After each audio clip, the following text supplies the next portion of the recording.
Catholic Church reiterates its readiness to cooperate with the incoming Duterte administration in working for the upliftment of the people, especially the poor. This despite misunderstandings between the incoming president and some Catholic bishops. Again, here's Ria Fernandez. The public has witnessed the story of misunderstandings between President-elect Rodrigo Duterte and some officials of the Catholic Church. Nevertheless, the Church expressed its openness to work with the government for the benefit of the poor. As a matter of fact, the Church, together with its partner organizations, laid down their development and ecological agenda, which the Duterte administration will hopefully adopt. The Church never puts a wall, but we're always open. And I think it's for the good of our people if we work together. Hindi yung natin na magtuturan tayo, mag-anuan tayo, hindi. This is a time for cooperation, for solidarity. But at the same time, siyempre, open din naman tayo sa observations or criticism. Walang masama doon. We become a mature nation when we are more open, di ba? No? To listen, to discern, and to see what the others are saying. The agenda's priority is to address the needs of the less fortunate and other marginalized sectors as articulated in the encyclical of Pope Francis entitled Laudato Si. It pushes programs for agriculture, poor, indigenous peoples, workers, and environment sectors.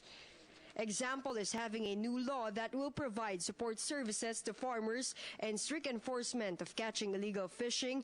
There's also about full implementation of Indigenous Peoples' Rights Acts for the protection and recognition of role of minorities in the peace process. The Church also seeks the ban of contractualization and the increase of national minimum wage to 750 pesos for private sector and 16,000 pesos for the government. Moreover, cancellation of mining contracts, review of energy policy, and allotment of additional fund to LGUs to strengthen disaster risk reduction management measures are also part of agenda. The Church's partner organizations had already talked to Duterte's camp about this, and they hope the new administration will accept their proposals. Along with this, the Church also believes that Vice President Leni Robredo will greatly contribute in achieving the promised change of Duterte. Pero yun, nabigyan siya ng cabinet position. No? Ang importante lang is kilalanin na mahalaga siya sa bayan. And therefore, magkaroon sana ng pagkakataon, oportunidad, no, na to transcend party or political lines and to give that person the capacity to work for the good of the people.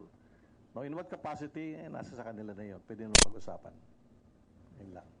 Wag lang totally scratch. Hindi naman maganda yun eh. For the People's Television, Ria Fernandez.